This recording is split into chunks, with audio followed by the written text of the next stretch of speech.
All right, good evening. I call the Planning Commission for October 2025 to order at 7:08 PM. For the first item of business, let me do a roll call. Commissioner Testman, I am present. Vice Chair Kilcup, Present. awesome. Commissioner Hurley. Present. Commissioner Lambert emailed. He's busy with a medical appointment, but hopefully he'll be able to join us later.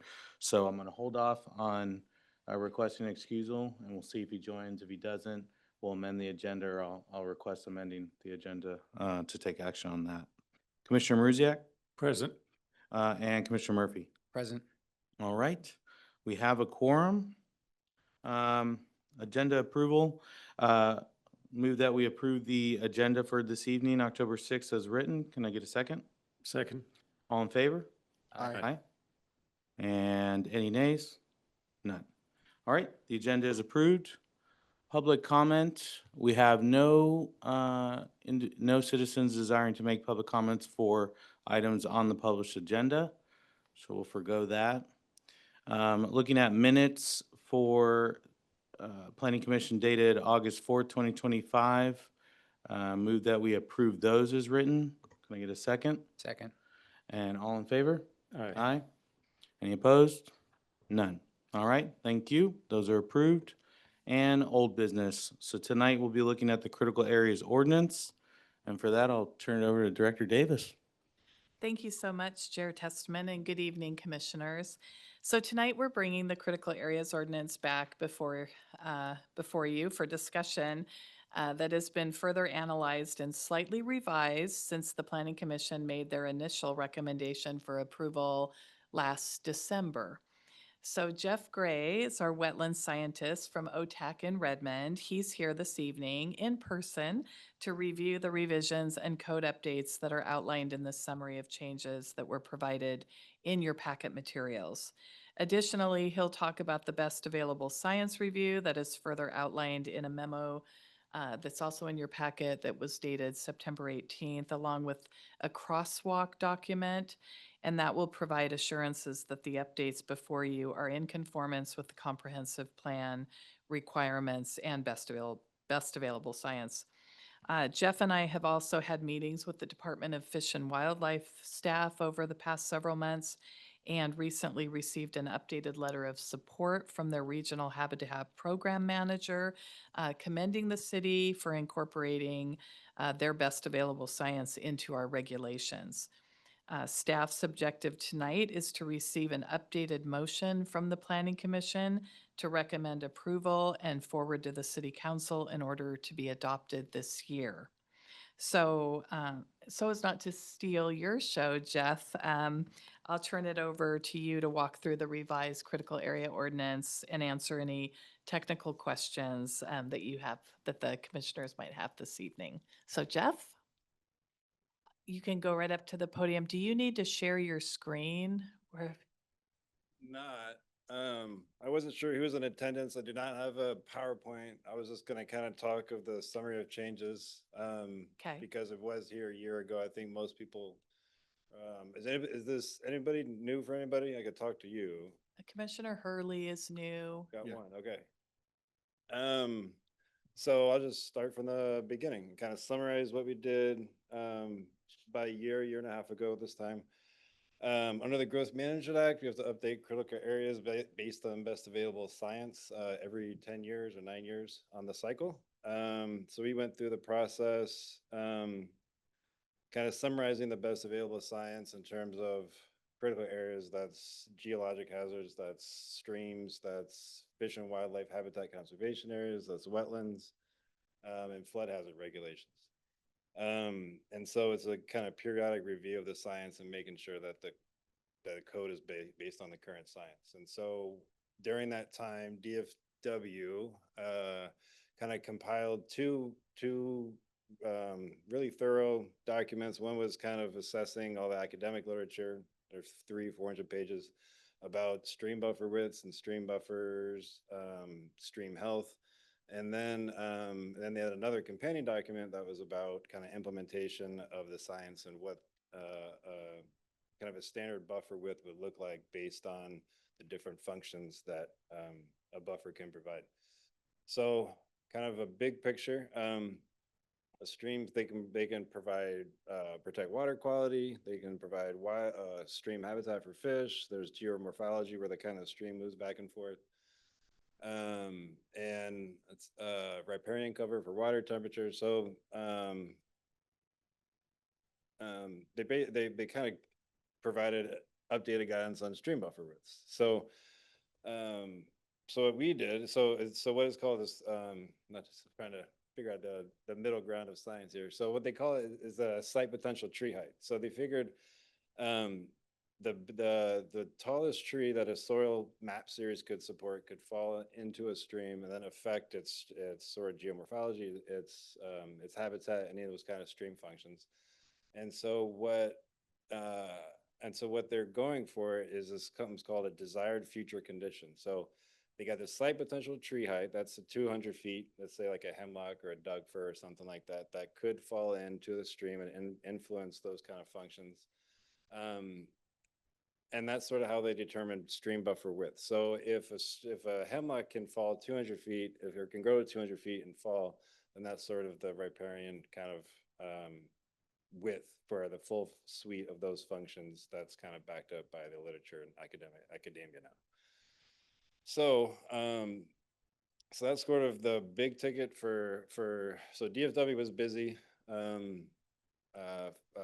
Kind of preparing for this next round of critical areas ordinances. And so they've kind of been paying special attention to cities and counties and updating stream buffer widths. What's in the packet is the best available science memo. I probably did a better job of summarizing it than I did. We updated it September 18th, 2025. That also includes updates to flood hazard areas, wetland buffers, let's see, and the flood hazard regulations. I didn't say that already. So those are the kind of the big ticket items. Wetlands, there wasn't the big changes for wetlands occurred kind of 2014, the last cycle. That we did update. There's new buffer recommendations for a certain class of wetlands, is class 5 that has kind of low wildlife value. That was one of the changes. Flood hazard regulations, they have recommendations, but it's still based on the flood insurance rate program and the 100-year FEMA map floodplain. So let's see here. So back in, so another memo that's in the packet is what changes we made back in September or so, and then December last year, and then to now this year. So and one of those was the flood hazard regulations. So the flood hazard regulations a year ago, we proposed changing the finished floor elevation from freeboard from 1 foot to 3 feet. So the current code says that the finished floor has to be 1 foot above the base flood elevation, the 100-year, and we were going to change it to 3 for kind of added protection based on kind of climate projections for Snoqualmie River, things like that. We did a little bit more homework in terms of what King County had done in terms of the hydrology study for the Snoqualmie River based on the changes that happened at the sill of the falls, as well as sort of the removing of the trestle. That was, I think, about 2015, 2016, which provided additional flood capacity, which then lowered the flood levels in the city. But FEMA hasn't updated the maps yet, the flood maps. And so there's sort of like a built-in safety factor of King County projected a 1.4 foot reduction in the base flood elevation in the city. So we were like, why would we add or change it to 2 feet when there's already a sort of a safety factor built in for the flood hazard regulations? And so we kind of hit pause on the flood hazard regulations changes. And we're going to wait until King County finishes their flood study in 2026. And then they're going to apply for a letter of map revision to FEMA. And then once we have the established baseline flood elevations, and then we can revisit the flood hazard regulations. So we did change it. We kind of just kept that section as it is. Let's see. That's kind of the but that's sort of the summary of the changes. We did keep the buffer widths. We increased buffer widths on let's see, class 3 and class 4, which are non-fish streams. From let's see, I'll tell you the wrong thing here. From 25 or 50 feet to 100 feet. That's what I could remember. And then from type F streams from 75 to 200. So it's an expansion of the buffer widths. And what Director Davis and I did, we kind of worked with, we tried to apply common sense to it, you know, knowing Snoqualmie Ridge, and there are developments in the city that are kind of based on pre-reviewed kind of plans and layouts and plats. And so we worked with DFW to find kind of a common ground where the city wouldn't be inundated with reasonable use, or not allowing property owners to build a deck or something small in the backyard. And so what we did in this round is we increased the buffer width, but we also allowed an allotment for single family residences and approved residential divisions or plats to have like a 250 square foot kind of allowance to put on a patio deck or some kind of appurtenance that's sort of along those lines. So they can't, you know, build a driveway and kind of build a second house that's in the buffer. And theoretically, this would be like in a lawn kind of habitat. So you're converting a lawn to some kind of developed space. The other one is we added a clarification in the code about disconnected functional buffers. And so if you have a wetland or a stream, then you have a road, and then does a buffer extend across the road or not? And we made it clear in the code that it does not. It ends at the road. So any kind of functionally disconnected buffers we separated. So that way, if when we increase the buffers, there isn't confusion about what's regulated, what's not. We try to be as clear as possible for applicants, but then also still based on best available science for getting DFW's approval letter. So that's kind of the gist of it. Can you, Yeah.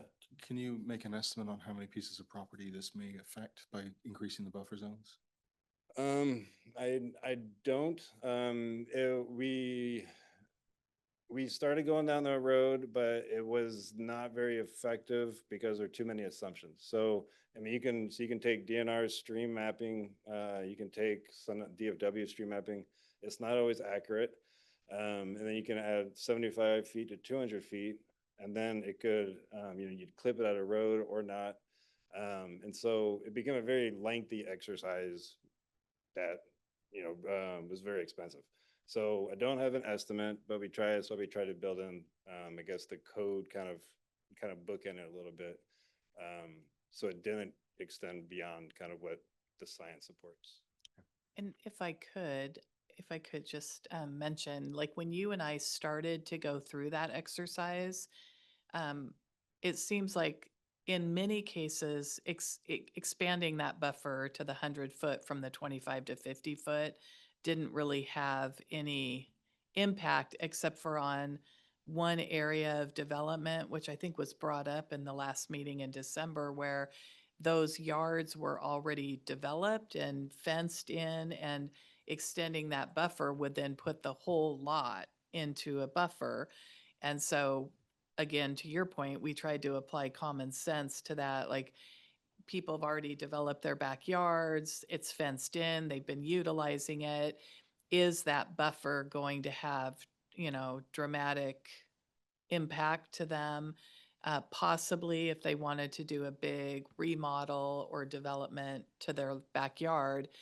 So we put in the allowance, and it's outlined in this memo, for 250 square feet, which would allow somebody to do a little bump out expansion or add a deck or put in a patio or put in a little storage shed or a swing set or something in their backyard. So it didn't create this onerous issue where in order for a homeowner to do that, they had to go out and spend thousands of dollars applying for a critical area study to show that they, you know, or mitigate for that impact that wasn't necessarily an impact in a developed backyard situation.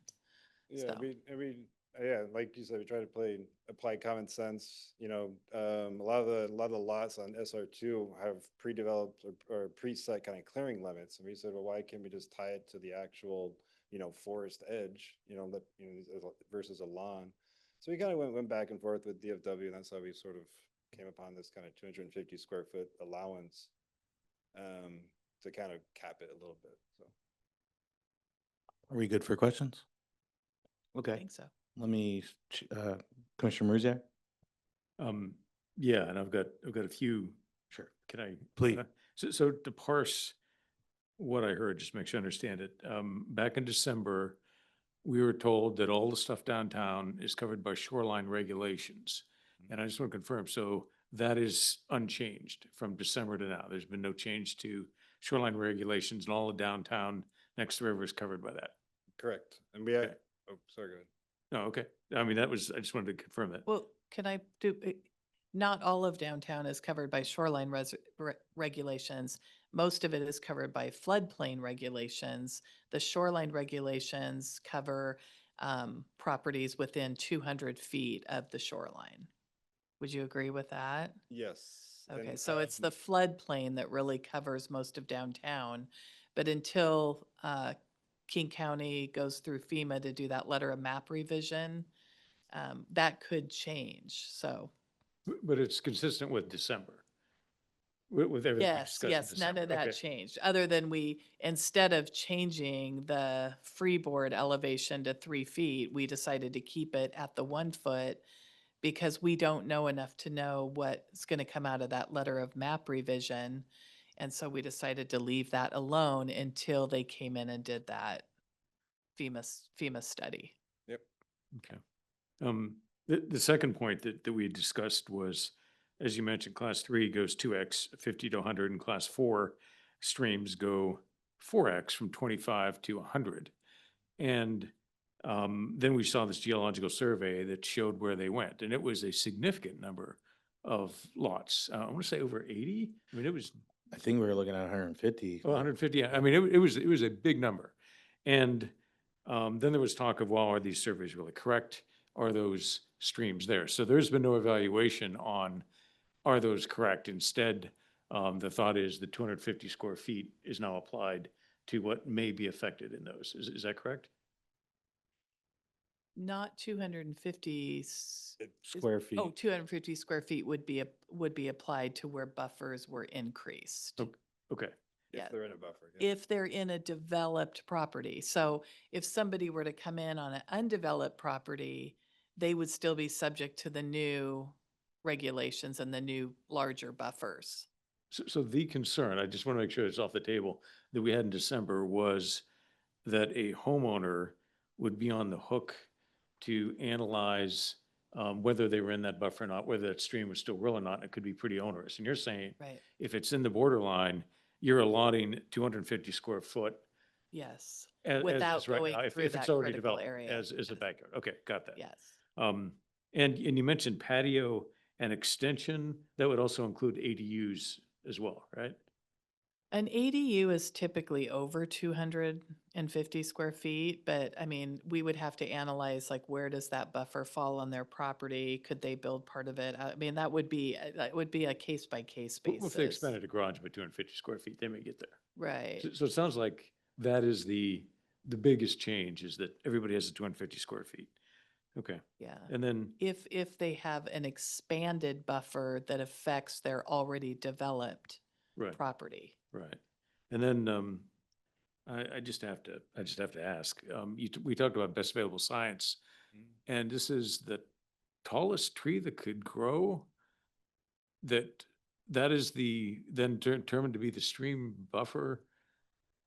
Yeah. I'm struggling with that one a little bit. Yeah, no, yeah, fair enough. So, the Western Hemlock is the climax tree, and go up to 235 feet. Doug fir, I think, are like 215, Sitka spruce around the same area. So usually 235 is actually the widest buffer that DFW recommends.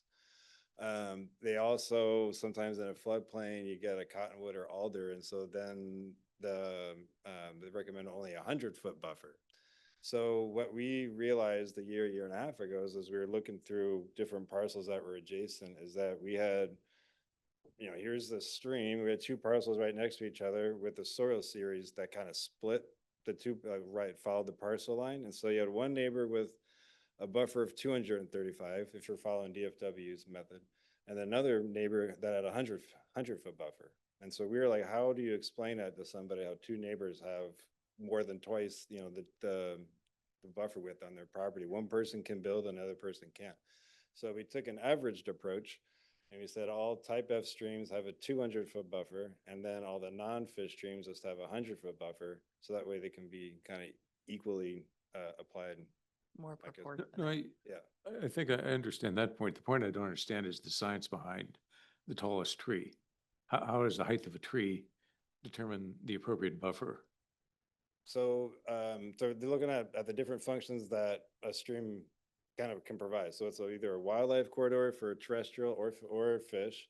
It's water quality, and then streams move. There's a big push for geomorphology and how streams move over time, and that kind of controls sediment transport, and then that supports whether gravels are good enough to spawn. So there's sort of like a dynamic equilibrium that streams at all levels, whether it's Snoqualmie, even to a seasonal stream, that they try to maintain in terms of sediment balance. And then the fish have kind of adapted to that. So there's sort of abiotic characteristics, and there's that affect the biology. And so they said, all right, so the furthest distance that a tree could impact the stream is 235 feet, because it's all about wood and wood being in the streams. They call wood, large pieces of wood are called habitat forming features.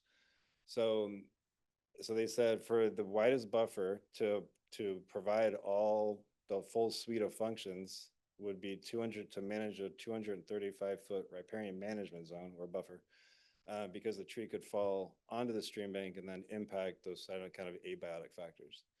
So that's how they determine that suggested site potential tree height, and then desired future condition, and then to support the riparian management zone. So that's sort of that's the science behind it. And that's the best available science at the moment. Yes, so there's that. There's that, and then there's the whole application of it. So me personally, not that my opinion matters, but not what one size fits all. You could have a stream, you could have something that's lower on like down gradient that doesn't provides all of those functions. You could have different scenarios, like along a cliff. You gotta have some kind of natural separation where you wouldn't have 235 feet. So that's sort of the general, synthesis of the science and academia, and that's sort of the recommendation based on the review of all that. Okay. I'm going to stop now. And I'll- if I could just really quick, Jeff, if you could explain to the commissioners what you told me about these buffer widths are applied all over the state, regardless if they're rural or they're an urban environment, correct? So these larger buffers with the tree heights seem to work better in a rural environment, but they're really hard to apply in an urban, already developed environment. Yeah, I'm working with multiple cities. That's the number one complaint, is that DFW hasn't thought very much about urban and suburban kind of landscapes and how this is going to affect or impact those areas. So DFW is inside kind of an advocacy role. There's a science. This is what we want to see applied, and then the Growth Management Act allows cities to implement the best available science based on their discretion. So that's sort of the policy road. Councilmember Johnson? Yeah, so two quick things. One was I didn't see a map this time. You can stay up here. You're more important here than I am. I didn't see a map this time in the materials, and I thought that was probably a good thing, because I think the map last time caused a lot of confusion, and we don't know what types of streams they all are. I know it's very well intentioned, but I think that just like having it's about the numbers and what actually happens when someone goes out and measures the buffers and stuff. I think that that's great. I was wondering about the idea of the difference between a 250 square foot patio with assuming like a pergola or something over the top versus a garage or an ADU, reason being the drainage off the roof. So if you just extended a garage, then the drainage will go down presumably into a gutter and that can flow back out into the street, which may go different from what's happening in the backyard. Or for an ADU, it goes into gutters, goes down to the ground, and it all flows off in one direction or another. Rather than if it's just like a flat patio, it'll all presumably, hopefully, it's a flat piece of concrete, it'll all kind of run off generally evenly. So I was wondering if you could just kind of speak to that a little bit. Are my concerns valid on the difference between just saying, oh, you get next to 250 square feet, regardless of what you do, versus it's got to be more like a patio kind of feature? Well, I would say that some of that would have to be permitted, and then it would have to meet the drainage requirements of the County Surface Water Design Manual. So any new buildings or structures would have to tie into their existing drainage. I believe there are provisions in our code that would allow somebody to come in and put in a small patio, which probably wouldn't be 250 square feet. Typically, they're more like 8 by 10 or something like that. Um, but we would have to look at that individually as part of the building permit, and then we would make sure that the drainage was accommodated. Yeah, I guess to add on to that, and that's why we think, that was DFW's concern, was limiting that square footprint for runoff and that, so it could still infiltrate in vegetated areas, whether it's lawn or landscaping. And our original rendition of ending the buffers at clearing limits still allow potential conversion of grass, big lawn areas, and that's what we tried to avoid, to prevent kind of, I guess, that runoff impact, if you will, cascading impact. Yes, and the figures were not included. That was intentional. So there's a lesson learned. Commissioner Luke, I think it was your question, and you went and saw a type F stream that was mapped, and it wasn't a stream there. And I think I had. I won't go way down there. Is the ground even wet? That's Yeah. what, and then I had a half a dozen assumptions that we did in the analysis to try to be cost effective for the city, and then it was a lesson learned on my part of, it was too many assumptions, so we did not do that for this. I mean, we tried again, and this time we actually approached it where could the wider buffers actually be implemented? It was a different question this time, and we focused. There's the golf course could always expand there. That was kind of a big one that's still privately held. A lot of them were in critical areas tracks that wouldn't have much impact. There was a lot of growth potential in the UGA, obviously in the non-developed areas, and so we kind of answered the question that way rather than the way we did the first time. Commissioner Murphy? Yeah, I think I'm glad that, it seems like the maps created more confusion last time, and glad we're thinking about it a little bit differently, but I'm trying to also pin down how we can be as objective as possible when we're providing residents these guidelines. And one of the things that I want to just kind of parse into is how or who determines which areas do not have ecological functions or values. I'm specifically talking about page 4, number 3, subsection A, where we're talking about some of the conditions or exceptions that we're kind of providing. So I think but I understand the intention of this is to the point we raised last year where, we saw streams that weren't streams, or they weren't, upon further inspection, it didn't align with the maps. But I guess what I want to understand here is how or who determines ecological value, and what does that mean, and how do we, I guess, arrive at that kind of end state, right? So if we can speak to that, that would be great. Let me take it. Well, we can tag team on this, but I would say, so when you have somebody come in with a building permit and you see, we always look to see, are there critical areas? Is there a stream? If there is a stream adjacent to their property, then if they're proposing to add an addition or build a structure on their house, we would ask them to go have a biologist just do a quick write-up to see if what they're proposing is going to affect those ecological functions. So it doesn't totally get people out of doing the report because we still need that data to substantiate them being able to build or do what they want to do on their property in a buffer. How does that, I guess, differ from like a full like riparian or ecological analysis that we would have, I guess, otherwise compelled them to do, or that we're trying to, I guess, soften? Is it? Well, so usually with an addition, you can ask somebody to get just like a reconnaissance letter from a biologist, which is much more feasible than doing like a full critical area study with mitigation required.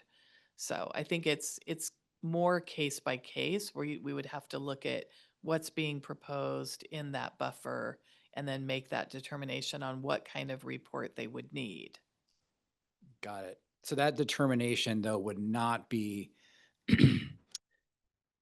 Would that would not be made by the city through the building permit process. It'd be some sort of additional data that the applicant would have to bring to that application. yes. Okay. And we have ways, the staff have ways of going in and measuring, so, we would be able to look to see what were they proposing and look at their, if they're sitting up here and the stream is way down here, we might be able to say like, you're in a critical area buffer, but you wouldn't necessarily have any impacts, what you're proposing. Or maybe it would have impacts if it's, depending on the lot, the situation, the topography. I mean, it's just kind of a case by case. And so, but if there was any question that they might have impacts to the buffer, then we would ask them to have the critical areas report or just a delineation by a biologist to help us know if further studies were needed. Okay. I have one more question related to the exception we're providing for single-family residences with a 250 square foot, I guess, decks, patios. When we say approved development, do we mean any development? Is that just kind of targeted towards like Snoqualmie Ridge? Would downtown also have approved development that would like fit that description? I just want to understand what we mean by approved development. I think projects that were previously platted or those lots were already in existence and the lot was substantially developed with a house, a yard, garage, patios, whatever, that was, correct me if I'm wrong, but that's what I saw as, previously done development that established lots and a home on that site or a commercial building for that matter. But a vacant piece of property would not be considered a developed piece of property. They would have to go through and adhere to all the current regulations. Okay. Yeah, most I think was driven by SR2.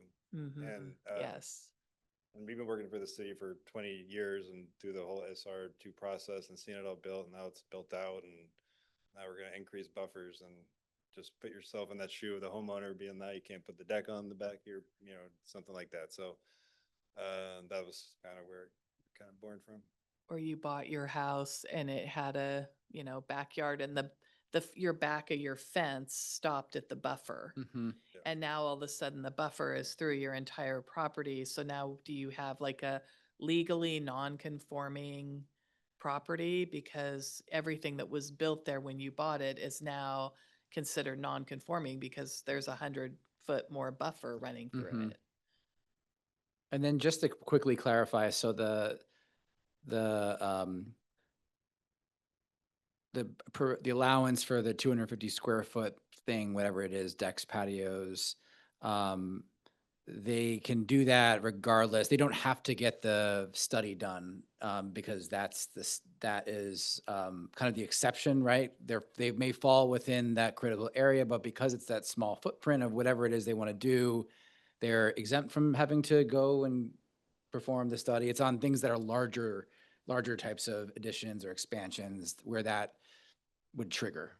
That was the idea around giving that exemption, just to give people a little bit of flexibility to just do minor improvements or add minor things to their backyard that was already developed before the new buffer regulations came in. Got it. Yeah, almost like an administrative approval. If you keep the improvements under 250, then where the buffer is, you don't have to hire somebody to figure that out specifically. Got it. I'm good. All good. Commissioner Hurley? How did you come to the figure of 250 square feet? That was, seemed to be more standard in other cities' codes that we looked at. Usually when we're trying to get a feel for like, what would be a good, middle ground here, we look at other cities to see what their exemptions might entail. And 200 to 250 feet or square feet was a typical exemption.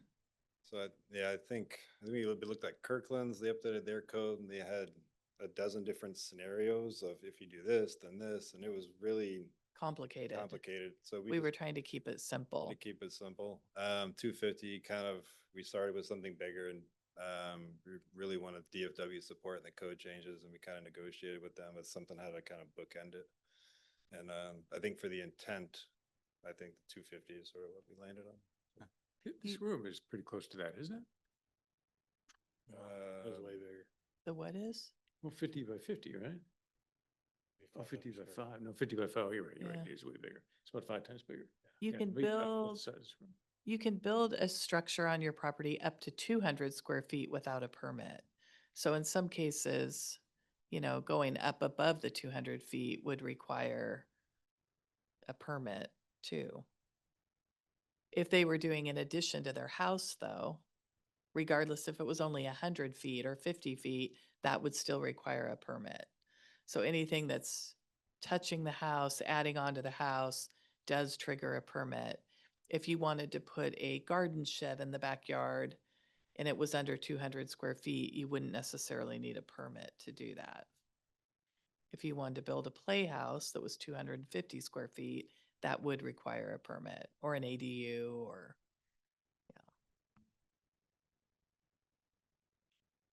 No further All questions. good? Vice Chair Kilcup? No further questions for me. All right.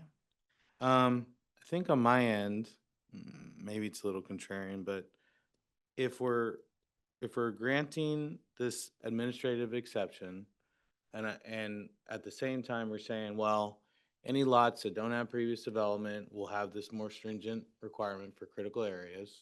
Okay. And the bottom line is we're moving the goalposts here. I'm just curious, like, does the city have within its prerogative the ability to just say, any existing construction improvements are grandfathered in? And really, these more stringent requirements would apply to anything new, no kidding, new, even in developed parcels. Does that make sense? yeah, I mean, I see what you're saying, but the houses that are there now or the development there now would be considered legally established and conforming if the new buffers go into an area that wasn't there when their house was built. They were still legally established. It would just be considered non-conforming, which is that's where the 250 feet came in because we were trying to provide some relief for people that when they purchased their property, they had a conforming use. Right. 15 by 15. And there's still the redevelopment, right? So say like somebody's house burns down or they want to redevelop, they can still redevelop within the legally non-conforming footprint. Yeah, the exact same footprint, Yeah. as long as it's not expanded Can't expand. into the wetland buffer. They could expand it the other way if it was going outside of the wetland buffer, but Okay. I'm gonna put a pin in that. Yeah, Commissioner Murphy.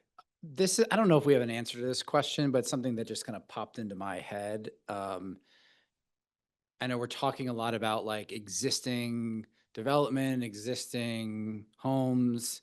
I'm trying to think of the homes or development that isn't there, right? Like, are we unwittingly like making it more difficult to develop meet housing goals, do all these things. I'm just throwing that out there just for our consideration, just to make sure that like we, I don't know, think that through a little bit in terms of, and that's why the map is that double-edged sword, right? Because the map is great to see, okay, how does that line up with our current zoning map? And like, do we have any areas of potential development that may kind of also be caught up in a buffer where we now may not be able to develop it the way we had thought previously?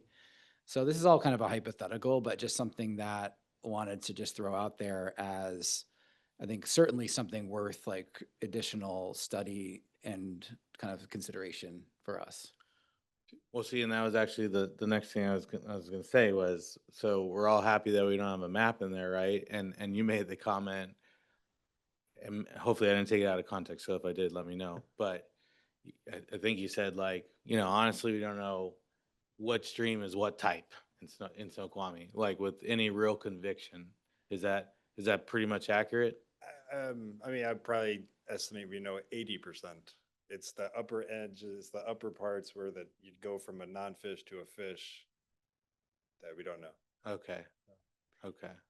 But we did go through the map and look at all the different buffers and the scenarios. And in many cases, a lot of our stream buffers were already protected open space through our Okay. urban forestry tracts. And so there wasn't a lot of impact there. The impact was more to already developed subdivisions where we had some streams that were closer than And 100 feet that currently have a 25-foot buffer. And so I mean, there's not I didn't remember that there were a lot of homes impacted, but Um, maybe you remember the map better than I I do. mean, I was focusing on the open space tracks to see where buffers could actually be implemented. Yeah. And there weren't many, and the one areas that could, a lot of them were in public space already, like except for the golf course and then the UGA. I was gonna say, we did look at some of the city's known projects, like the Snoqualmie Mill, the Railroad Museum and how that would be affected. We took I do have some maps, so we took the EIS maps, so they're already public. We applied the 200-foot and kind of different scenarios on how that would apply, and it didn't affect it. Actually prepared these for the Economic Development Commission meeting. Such as whether buffers getting clipped to roads, whether existing wetlands already encumbering kind of the mill site, for example. And it would not impact planning area 1. That's already kind of been through the EIS process. Let's see. So we did look at actual existing city projects to see how it would affect, and it wouldn't actually affect the mill site at all. So we did kind of apply it here and there, kind of. We went touch through on and it, looked if at you will. all of that, and then we also have the critical areas provisions that allow developers or people to buffer average Yep. and mitigate and that type of thing. So I think there are ways that people will still be able to, get the best use of their property. But it did, to Commissioner Murphy's point, it did make us stop and go back and look to see like, are there developable properties in our city that are otherwise now not going to be developed? And when you're in a housing crisis and you're trying to bring in more development, is this going to further set us back from not being able to develop? And we didn't really find any scenarios of vacant properties that would be affected by the increased buffers. Yeah, and a that I year can ago, we also remember. looked at, I call it parcel 9033. It's, Oh, that was the vacant property off of the Parkway they that were, we were yeah, looking at there was doing some a housing that was being affordable proposed housing there. project, So it yes. didn't affect that project. Yeah, the so I hospital mean, expansion? known projects we applied. The for. hospital was vested under the mixed-use final plan with their buffers, so they were vested before that went away, so Yeah, they're under smaller buffers, but they were, like I said, they were vested under that Snoqualmie Ridge mixed-use final plan. Say that again. The new buffers, well, so the roundhouse was already in buffers. And they were doing buffer mitigation for that, but they have a vested project. So this code going in later wouldn't affect that. Now, if they wanted to change their project or add on, then the buffers will probably affect them. Commissioner Meriziak, I think you were like running through in your mind, like, what does 250 square feet like look like or whatever? And so I was curious too. And so I measured my deck and two of my neighbors to kind of see like, okay, just random sampling, what are we looking at? And all three were over 250 square feet for decks, for just decks, Yeah, it's like not anything above 15 ADUs or feet is anything very like that. small, Yeah. Yeah. And so I raise that to say, in my mind, I think if we weren't gonna go with grandfathering folks, I think that compromise is a good one. I just think it probably needs to get increased. Well, and let me just say too, if somebody wanted to come in and build more than 250 square feet, correct me if I'm wrong, but I would think they could get the study to show what they wanted to do and maybe propose some kind of mitigation measures to do something to enhance the buffer, possibly off-site, off their property. Or there's averaging that they have a couple of planning Averaging. tools to give them flexibility in how they would design that improvement. Mhm.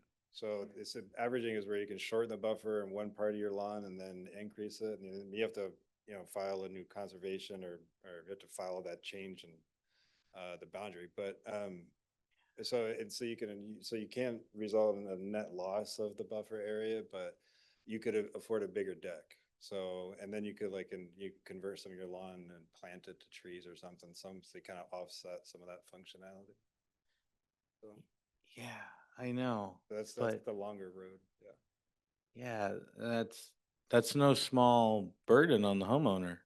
Yeah, no. That's no small burden on the homeowner, and then we're potentially incentivizing resorting to like gamesmanship, basically. Like we're saying best available science says the buffer should be 200 or 235, but if you average, you know, it achieves the same effect. Does it? Is that what the science says? That's The averaging will achieve the same effect? the land use permitting for critical areas. Yeah. It's applied. It's not a perfect science. I think the policy tries to put bookends on what people come up with, and that's based on the science, and then we still kind of apply it on a case by case basis. But the averaging still requires mitigation. So if you're reducing say you have a 100-foot buffer and you reduce it down to 75 feet in some areas, you have to bring it up to 125 feet in other areas. And then that requires plantings and, Yeah. different kinds of mitigation measures to be able to do the buffer averaging. And there's these caveats like in the code that say no loss of ecological functions or critical areas functions. Shoreline management has that. Mhm. And so to Director Davis's point, you can't, trade a lawn for a forest. You can't like reduce a forest and give back a lawn, 'cause that's not a functionally balanced kind of Yeah. trade-off. So when you start getting into those kind of nuances, then then you start paying consultants, or start kind of getting into the weeds a little bit. But Well, so here's a question. Director Davis, you pointed out that, cities across Washington, particularly in urban settings, urban suburban settings, are having a harder time with this. Okay. So are there cities who have said, honestly, this is just too onerous, and instead of 200, we want to do our best here, but we're going to do 100 or whatever? Where otherwise 200 would have been called for by the best available science. Like, are there cities that you've come across that have taken that approach? Like, yes, I'm trying to think. Trying to think what I can say in planning meetings, and then what cities decided to do. Without naming names, yeah, there's some cities that have just applied the bigger science to city properties like parks, and they're not going to do it to private parcels. There's another city that just decided not to do it. And they looked at their kind of, their city limits and where it could be implemented, and they kind of went through an exercise of showing it can't even implement this. It's just a paper exercise, and why are we gonna do it? And then if they get challenged or appealed, then we'll kind of deal with it at that time, but it just doesn't make sense to their kind of city. Um, or there's Snohomish County that wanted to respond to the housing crisis, and they actually wanted to go back and revert to a 2006 critical areas code and kind of go back in time So less and restrictive. shorten all the buffers. That was just completely not against, against science or best available science. And so that one got derailed at kind of the last minute, whether it's NGOs, tribal groups, DFW, everybody kind of lined up to appeal that one. There's Anacortes, just because it's case law and the Growth Management Hearings Board, they got appealed by Audubon Society because they said no also. But it was quickly rejected, and then they just adopted the water buffers outright. So the Growth Management Act applies that discretion to apply the best available science. DFW has advised us to document and be transparent as much as possible in our decisions. And so in the most recent edition of the best available science memo, we added a findings of fact kind of section, the kind of the end about how we got to these decisions. And then we just kind of lay it out there and it's transparent. I think the biggest concern is kind of, again, you get into an appeals process at the hearings board is that of negligence, of just saying no, not based on science or not based, for like, what are the reasons for, or how'd you apply it? How'd you consider it? And so at least we try to put those in writing, just to be transparent about the process, about how the city's applying it, the science. Commissioner Mezak. So I think what you just described indicates Commissioner Murphy's concern that, yeah, I mean, if municipalities are saying we would like a shorter buffer to better address workforce housing, then it makes an impact. And I think at the very least, it would chill, some of the folks here on the ridge who might be considering something. So I do think it would be rose-colored glasses to say there is no effect. I mean, I think there's definitely an effect. You could argue how big it is, but there's definitely an effect of people saying, well, maybe I would have thought of it, but I'm not going to think of it now, right? It doesn't make sense, too hard. And that's unfortunate. I think we have opportunities though, our plan is to go in and update our zoning map next year. And that will in turn trigger code amendments around what that zoning entails. And if we have properties that are being affected by the larger buffer, and we can make an argument that in this particular property, for example, we might need to reduce the buffer in order to accommodate the affordable housing that's being required. And maybe that entails offsite mitigation. I mean, maybe we need to look at our code, further down the road as we're getting into more of the zoning changes. What kind of exemptions or what kinds of mitigation measures could be applied maybe off-site? Or, I mean, I don't know. I know that some cities do have the ability to go in and do mitigation banking and that type of thing. I don't think we do that here, do we? It's allowed if on-site is not feasible, then the mitigation banking credits are an option for developers Oh, or that's right. Yeah, applicants. because I think the Northwest The- Rail Museum did It's that. just hard because the bank is below the falls in a way. So when you get to the actual right in that paragraph about how purchasing bank credits offsets project impacts, it's kind of strenuous in the argument, but we've definitely improved it before. Yeah. We tried, I mean, I think the goal here was to do our best to meet the best available science and, be transparent with Fish and Wildlife and get a good recommendation from them. But I don't think there's any perfect scenario or perfect picture that, I would say I even asked DFW, I think from working across different cities, big and small, it disproportionately impacts rural areas too. Mm. So, and I asked DFW if they had a response to that, if they get that criticism, just in terms of equality, urban versus rural, and they don't. So it's just, that's the science, they're an advocacy role. And so, I'm just saying to your point, it does have an effect. So just. Still in effect, it slows it down, but They said the stream doesn't know if it's in a city or a county. Sure.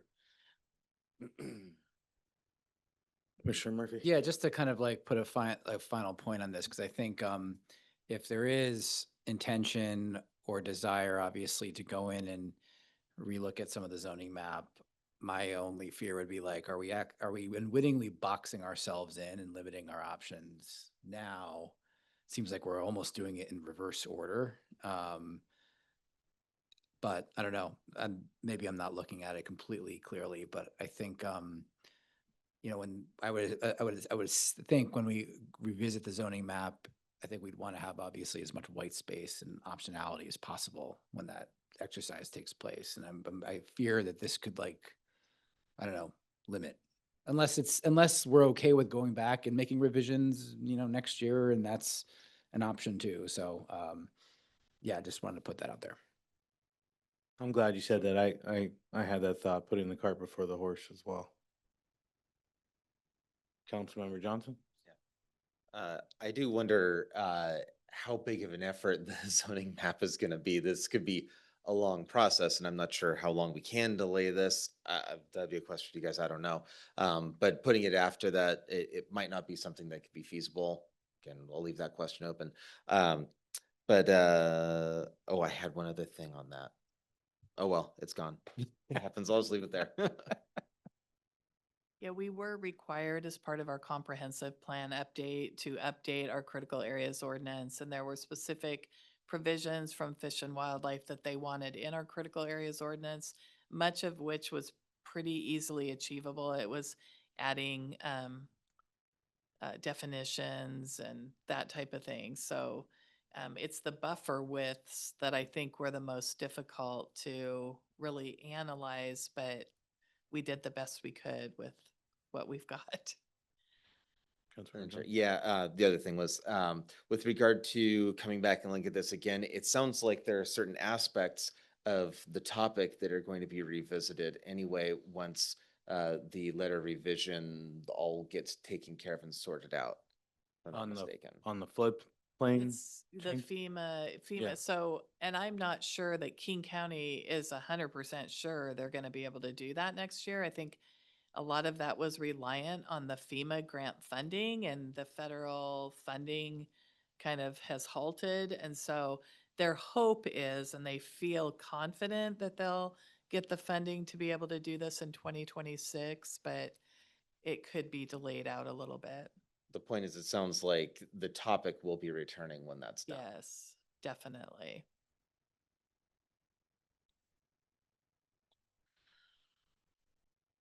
Any other thoughts, questions, comments? Okay, and so the goal here is, uh, the requested end state is that the planning commission approve the proposed changes and recommend them for council. Yes, that is what we're hoping, so that we can incorporate that into the comprehensive plan update. Okay. Okay. Let me bring up something. On this one, does anyone have a motion that they would like to make?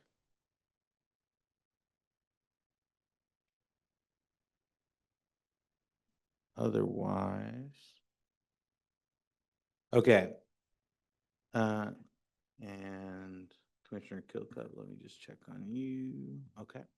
All right, so then I guess, yeah, Commissioner Murphy. So I guess we're pondering whether to advance this tonight or at another point Yes. in the future. Yes.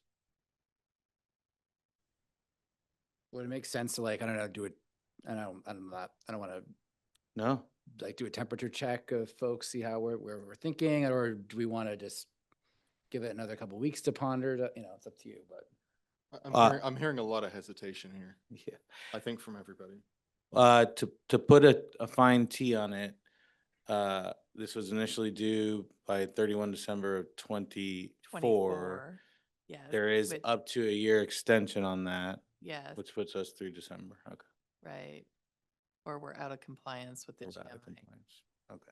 If I could jump Um, in, I please. suggest that we move this. We already approved based on best available science in that conversation in 2024. And it looks like what we're doing is refining that for now, realizing that there are a few open loops that we don't know the answer to. But I believe this would make it less cumbersome on homeowners in the interim. Can you expand on that? How's that? We're adding we're reducing the amount of buffer and what's applicable to it, and adding in the 250 square feet addition. And if we address this when we get into zoning, it sounds like that's many, many months out. Well, and so the existing buffers would prevail until then.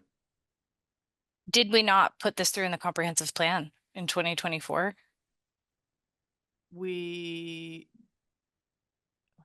Well, that's a good question. No, we did not, because we didn't take this through council. The planning commission made a recommendation in December, and we did approve the comprehensive plan, but we didn't have the environmental updates to the critical areas ordinance completed at that time. So the comprehensive plan is done, but part of the comprehensive plan requirements were that we had to update the city code to reflect the new critical areas ordinance, Which has not been done. which has not been done. And Okay. we were required to also have that done by December of 2024, but they gave us a year extension to complete that. Okay. Well, then I take back what I was saying. I thought we were updating what we had already submitted. So the planning commission recommended moving the critical areas ordinance to the city council last December. But then we started evaluating that a little further when we got to CD committee, and we went back and kind of unwrapped it and did a little more studies and reviewed the buffers a little more carefully, looked at the flood, the base, it was the base Base flood elevation. base flood elevations. Talked to King County about, we actually were applying for grant funding ourselves to do our own letter of map revision. And then that funding fell through. So now King County's trying to they have apparently funding to do that work, hopefully. Things seem to be changing by the week around funding and grants and that type of thing. So it was my hope that we would move this forward so I could take it back to the CD committee with the revised recommendation from the planning commissioners. The buffers are going to be there, when we go in and do the zoning, the rezoning. I mean, we have to look at where the buffers are, and we'll have to take that into consideration on where we're going to designate more dense housing or more development in our city based on where our critical areas are. So that will all be factored in regardless. Yeah. Commissioner Muzak. So, I could take a shot at a motion and we could discuss or decide or not. I mean, so in interest of moving this forward with everything we've talked about, I would move that we approve the critical areas ordinance as presented with, the amendment of perhaps increasing the 250 square feet to 500 square feet. And the difference of that, is if it was a perfect square, 15.8 foot per side would go up to 22.36 foot per side. So it's, it's still not that big a space, but I think that would give, everybody the leeway to do things and, perhaps wouldn't put as much of a chill on it. Anyway, so I move, let me say it again. I move that we move forward the critical areas ordinance as discussed. However, with the amendment that we increase the square footage from 250 square foot to 500 square foot. Okay, is there a second?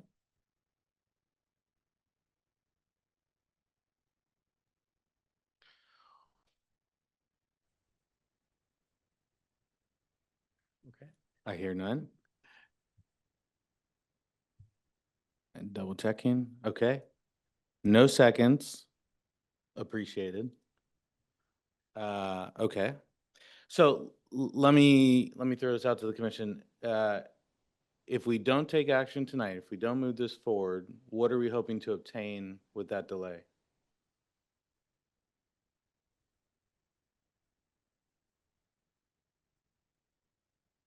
You don't have to answer because you're willing to move forward. Just joking. Commissioner Yeah, Murphy. so I think I'm at the point where I think I'm comfortable to move forward as is. I think whether it's 250 or 500 feet, 500 square feet, it seems like a lot. I don't know. I'm trying to like wrap my head around like what we're talking about, like footprint wise, maybe my like spatial Yeah, that's like, just think of the decks of your mind is not, neighbors. yeah. Yeah. 250 does seem reasonable in some of the examples provided. Like I can, that, you know, that seems like that fits. But no, I don't know. I think the biggest issue we had last year was the lack of, I guess, like the lack of understanding for the existing homeowner, right? They wanted to do something. It was a small footprint. It was a patio. It was some sort of minor thing. And that they were unwittingly now, their property fell within these buffers and that we were like placing this, you know, restriction on them that they didn't know existed when they bought their home. And I think, you know, I don't think the answer to that should be tough luck. I think we've gone and given a pretty reasonable exception, while also being mindful of, you know, our obligation to the environment and, you know, I think what this like regulation is seeking to accomplish. So, I don't know, after thinking about it a bit, I think I'm okay, with moving forward. And to Commissioner Kilcuff's point earlier, and I don't know if it still stands, but I'm not sure. I feel like we had serious issues, I think, last year going through it, and the process was kind of like unclear, and the definition of best available science was murky, and it's not completely clear to me, but it's a little bit less murky. But I think I'm comfortable with the changes made and moving ahead. Do you move to do that then? You're not well, let me get thoughts first and then we'll see Yeah, if that's up. we can carry some motions. Do you have any additional thoughts, Commissioner Hurley? I just think it's still very vague about how many people this is going to impact and what percentage of the footprint of the town we're talking about here. So, And I understand it's difficult to figure that out. yeah. And so I would ask the question, not to put you on the spot or anything like that, but, and I think that was the compromise that Commissioner Mruzak was trying to achieve with the 500 square feet. And so would that allay that concern sufficiently? And if it doesn't, like, and so we were to delay, right, and not move it tonight, what would you hope to get in order to be in a position to move? The only benefit I could see from a delay would be if we allowed basically the public to understand this is about to happen and to see if there's anybody who wants to say, okay, am I affected by this? Am I in the buffer zone? I'm thinking about putting a deck on next year for the sake of argument. What would that mean to me? And do I want to make any sort of objection to that? That's the only real benefit I could see from delaying it. Mr. Murphy? I think the public outreach thing would be a question I would have in terms of like, if not now, then when, right? When's the process for individuals just to know that this is taking place? Would that be on council? Would that be at a future subcommittee meeting? I think that's something to. This is similar to what we did with the changing the colors for the downtown area. Yeah, absolutely. I think it's exactly alike. But, Oh, Mr. Mruzak. but there was an issue there. I mean, when the geological survey map was shown, and there was a significant impact, yeah, I think Yeah. it was over 100 houses. And we were like, whoa, we got to let everybody know. They were like, well, wait a minute. We don't think these are old dated geological surveys, therefore you can't bank on them. And they mentioned, I went down to one of them and I'm like, I can't find any water at the bottom of this thing. I even followed it down to elevation. I couldn't find any water. And it was, after a lot of spring rain. So I was questioning that. So, I don't know if we can answer that question. I mean, we couldn't in December. That was one of the big deals, is if you just took the maps as is, a bunch of people were affected and they would probably, be very concerned about it. But, Then how do we answer the question on whether somebody's affected when they're applying for a permit? We look at King County IMAP and we look at the critical areas that are mapped on King County IMAP. And then we look at the property, the topography, what they're proposing. We ask the applicant, are they aware of any known critical areas within 200 feet of their property? And then if we are still feeling like, there's still a possibility that critical areas could be impacted, we route it to our peer biologist reviewer like Jeff or somebody else, from another firm, to have them look at it and look into it. So I mean, that coverage is there, but remember that these are regulations that are coming to us from the state that we're being asked to put into to codify essentially. And so I don't know that we really have a lot of wiggle room, or that if people came in to say like, oh, I don't want this buffer on the back of my property, then we're not going to be meeting the best available science according to the Department of Fish and Wildlife. And so I'm not sure what the point of delaying, I mean, we will be taking this to the CD committee for discussion, and then there's 2 readings in front of council.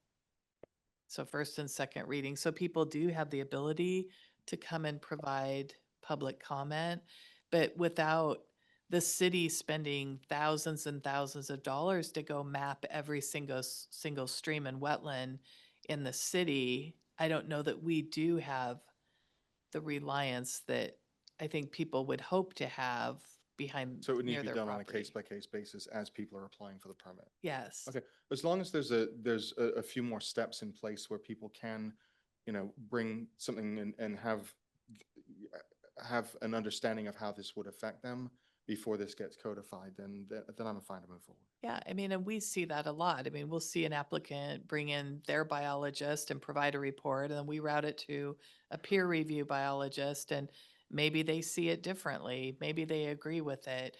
Maybe there's back and forth discussion, and then there becomes compromise. You probably deal with this way more. You can probably speak to this better, but Yeah, no, we try to find most legally defensible kind of path forward based on the science in case it gets appealed by a third homeowner. Yeah, the biology is imperfect. I was gonna say, just to complicate things even further, like think of Kimball Creek where you have a lot of the flooding area going on. That's a whole wetland complex. Wetland buffers are actually bigger than the 200.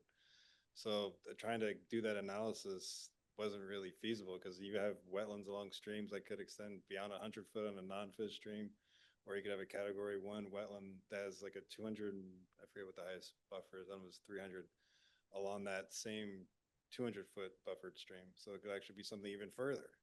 So it could go either way. It could be less, or it could have an intervening road and none of it, and it all ends at the road. So it's very time consuming to try to get at that number, and that was Understood.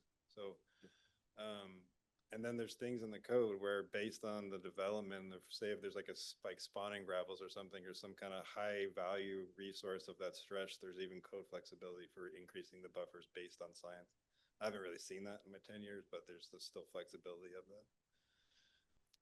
And if it's helpful too, thank you, Jeff. If it's helpful too, I mean, you could also look through the crosswalk if you have the packet materials pulled up. I mean, this kind of goes into more detail about a lot of what these new regulations was just changing the definition. Yeah. So you're changing the definition of a wetland. You're changing the definition of fish and wildlife habitat conservation area. And these were definitions that Fish and Wildlife had asked all cities to bring their code into compliance as part of the comprehensive plan update. If I could jump in, is it possible that we could like forward date the implementation of this and then do a thorough communication out to anyone who will be impacted? Well, I the think Commissioner problem Hurley is suggested that that. we don't really know who will be impacted without going through and doing all of the critical area studies in our own city. I was suggesting just messaging the entire city, not. Yeah, Well, I mean, we send out public hearing notices or public notices to all of our meetings. So I mean, technically people are notified anytime we bring a topic to the city council. I think more of a extensive outreach for this would be appropriate. I think the reason why we're having such hesitancy on pushing this forward is because it's going to impact a lot of people. And I think it's going to make a lot of people upset if they're unable to do something with their property that they thought was theirs. That's a change. And so I just really think that we should be on the even, I don't know how we typically would get word out more thoroughly, but like something in the Valley Record of like, this is changing. If you have questions, come and talk to us. And I hear what you're saying also, that we cannot, it's not like it's going to change it, but we could understand the concerns and try to address those. Good point. Yeah, and Let me go to Commissioner Murphy. I'll come to you, Commissioner Rizzo. When we're talking about like adherence to the state guidelines, the buffer widths per different class of stream, is that like uniform? So is every, what I want to like make sure we're not doing is like interpreting whatever regulations differently than another municipality. So class, I guess it's class, I think 2 streams are going from 75 to 200 feet. Is that like a standard, like, the Increase. standard increase? So, yes and no. So we've taken what's called an averaged approach. And so, that's what I think that's how they framed it. Okay. So, and so so just to kind of share another example, there are counties that have already approved it and enacted it, and I've been working with their planning group being like, so they've adopted the DFW method, outright. And I've been trying to implement it, and I'm like, so it's based on the underlying NRCS soil maps. And so streams move, and I've said, hey, now the community development director, I was like, this stream actually, per your method, has 0-foot buffer. I'm like, that wasn't exactly the intent. And then next to it has a 235-foot buffer, and then it goes back to 100 feet, 200 feet down the stream. And I'm like, so the lack of kind of let's see, I'm missing the word, but I guess just familiarity or with reliability on kind of implementing the science. And so The point is we shouldn't look to like Issaquah or Bellevue because they have different environments. That's not an apples to apples comparison when it looks, when they're doing this, going through some of the same exercise as us and they're extending it and their numbers are different. That's because that's a different environment. Yeah, Right. and well, in some cities have just adopted the widest one, so they've adopted 235-foot buffers just to cover it all and be on that safe side. Again, some have acknowledged that wider buffers could be implemented, and they decided not to. And they just kind of put their reasoning out there. So it's really been, all over the place, and I think that's the extra part of adding that transparency to the memo about what was looked at by the city. I don't think there's a perfect answer to any of it. DFW wants one thing, then there's the reality of implementing it. And then, I've worked with plenty of people who've also said it's a violation of the Constitution, the Fifth or whatever amendment for federal seizure of private property. So it can really go, and everything in between. So it is based on the science, but how it's being implemented is really different. And I know we looked at Kirkland, we looked at, I think Bothell even tried to do smaller buffers. As Shoreline, SeaTac, North Bend, King County, kind of a broad survey.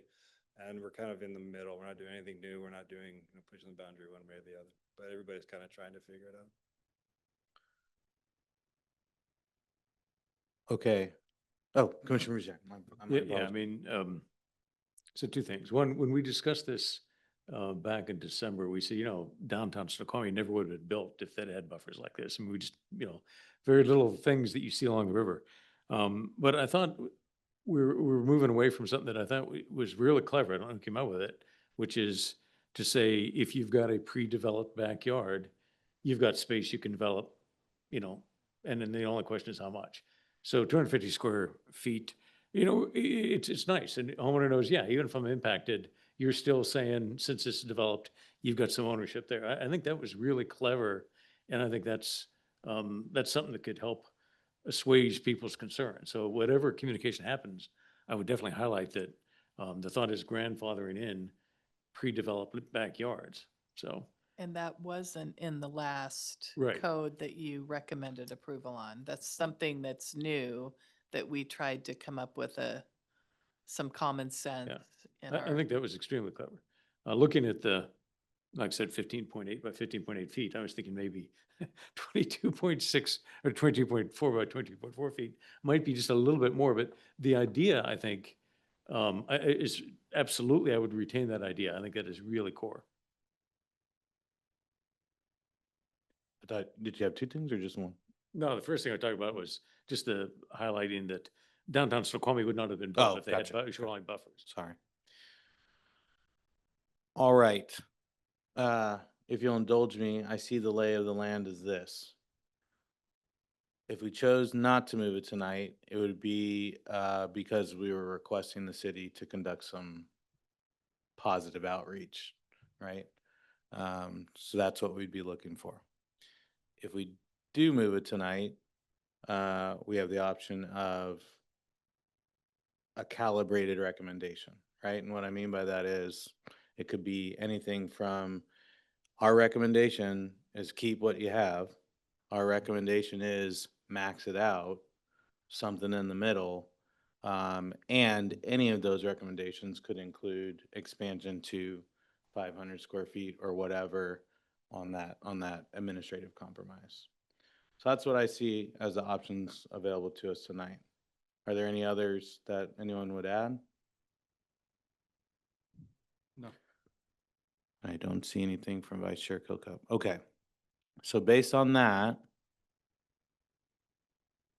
does anyone want to, I'd be happy if you made the same motion. Let me make this. I move that we approve the critical areas ordinance as discussed with the amendment that we increase the grandfathered in addition space for pre-developed yards from 250 square feet to 500 square feet. All right. Is there a second? Seconded. All right. All in favor? Aye. Aye. Any opposed? None. Okay, the motion moves. Thank you so much. Okay, All right. thank you. Thank you. Now CD's got to go deal with that. Yeah. All right, let me get caught up here.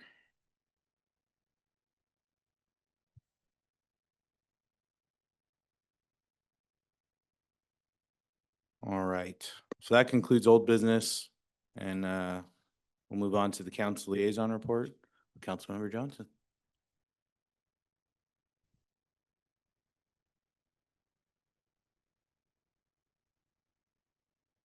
Greetings, Commission. I've got three things tonight. The first is the council awarded the River Trail construction project to Accord Contractors. They were the lowest qualified bidder out of 8 bids. The section to be constructed includes a soft surface trail from Sandy Cove to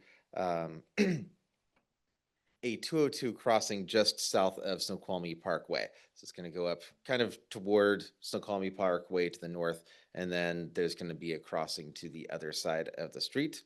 Not elevated or anything, it's just like a crosswalk or something like that, which is just short of the tributary of Kimball Creek. So just before Kimball Creek goes into Snoqualmie River. It also includes some bank stabilization and pedestrian bridges south of Snoqualmie Parkway. And this is going to be funded through the Non-Utilities Capital Fund, 310. And it's somewhere around $3 million. I can look up the exact amount if the commission wants me to, but it's somewhere in that neighborhood.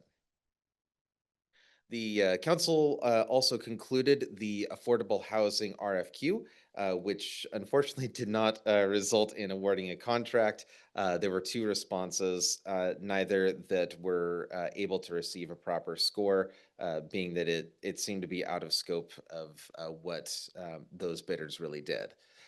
So we did close that particular effort. That doesn't mean that we're all done with affordable housing and just going to, as the young folks say, take the L on it. We're just going to move on to a different approach with regard to affordable housing. Namely, we're going to try to head in the direction of an RFP, which requires some more heavy lifting on the part of the council and staff to more narrowly define what it is that the city council is looking for such a project. So that's going to be a lot of work, but it's all for the good of the people. The North Bend City Council and Snoqualmie City Council also agreed to a new policing contract, which will end in March of 2026, when King County will then take over policing of North Bend. So those were the three things that I wanted to share with the commission, and I'd be happy to take any questions that you've got. I'll see if I can answer any of them or defer to council or defer to staff. All right, Vice Chair Koka. Nothing from me. All right, Commissioner Muzia, Nothing for me. Commissioner Murphy, No questions. Commissioner Hurley. No questions. All right, none for me. Thanks so much, Councilman Thank you. Johnson. Okay, and I'll turn to Director Davis for the department report. Okay, great. Thank you. I wanted to mention that, we did a lot of the climate work earlier in the year, and then we did a lot of outreach over the summer. So I had prepared a couple boards where OTAC had prepared a couple boards. And so we really engaged a lot of our community to have them kind of weigh in on what were the most important climate issues for them. And so I should have brought the board in and displayed it so you could have all seen it tonight.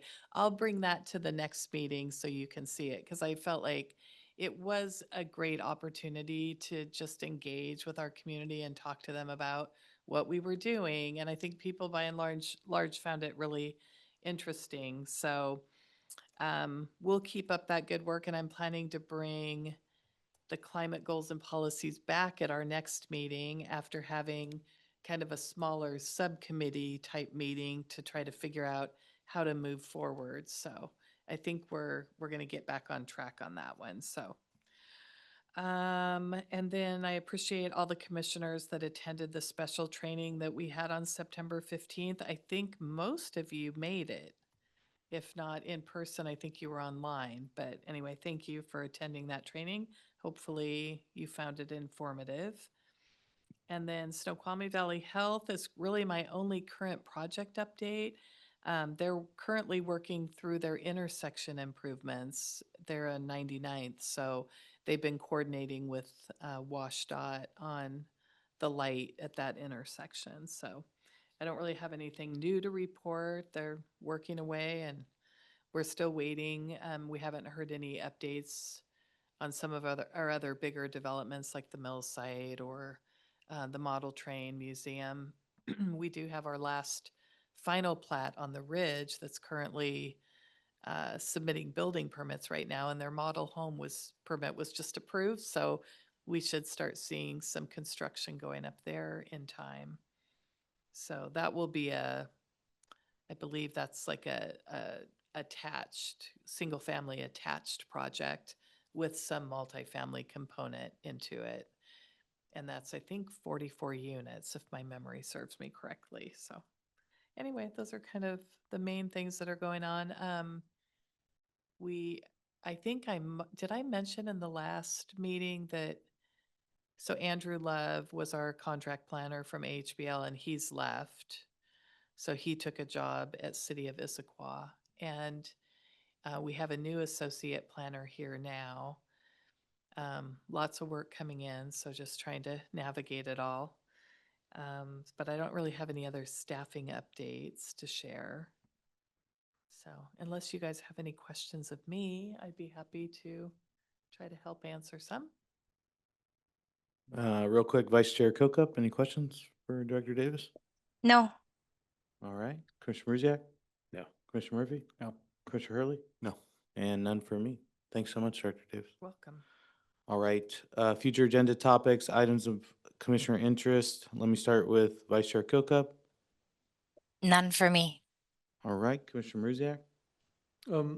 One, and it might be out of purview, but since we've been talking about all the climate stuff, it has been somewhat interesting over the last number of years that when fires burn, like this is one been burning since July, that it seems like the state's attitude is eventually the rain will put it out.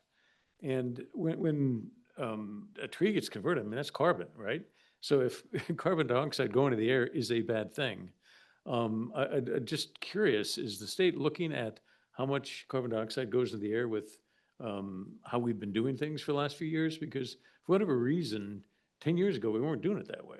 I mean, we would contain and would put the fire out. And here it's just like, I mean, some of these fires have been going on and on and on and on. And yeah, I don't think that's wise. And again, I'm not sure in the purview of a city to ask such a thing. However, it certainly puts out a lot of carbon dioxide. And it would make sense to me to put this stuff out sooner rather than later. Councilmember Good Johnson? point. So one way in which it could is, as the planning commission is hopefully going to get the climate element done soon, I wonder if there's some reasoning that could apply there. So I'm also curious, like, if there's a fire in the city and we have a fire department, like, is there a certain amount of CO2 emissions we're supposed to meet or something? I don't know. That's just how it could be relevant. But also, I know that in California, one of the reasons, although there are other things as well, but one of the things that I understand is causing some of the fires to get so big there these days is that for so many years they did rush to put out fires, and that allowed a bunch of undergrowth and a bunch of detritus to pile up that was all very flammable, and that now when there's a fire, there's a whole lot more fuel that goes up, and that's a very long process to try to undo that buildup of combustible material.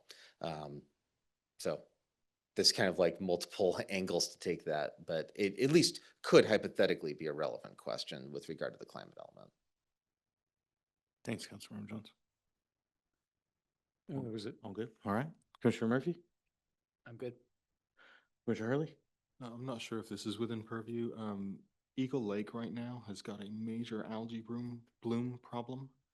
And I was curious whether if anyone has any information on whether this has anything to do with the construction of the new water tank that's going in, or if it's just something seasonal. It's been there since August, and the last 3 years, there's been nothing like that. So I'm just curious if we have any idea why that's happening. I have not heard anything about that, but I'm happy to mention The it to entire Parks surface of the lake tomorrow. is covered with algae now. Okay, I'll mention that to Parks tomorrow. Thank you. Nothing further. All right, thank you. None for me. Awesome. Okay, I move that we conclude the planning commission for October 6th at 8:42 PM. Can I get a second? Second. All in favor? Aye. Any opposed? None. All right. Have a good night.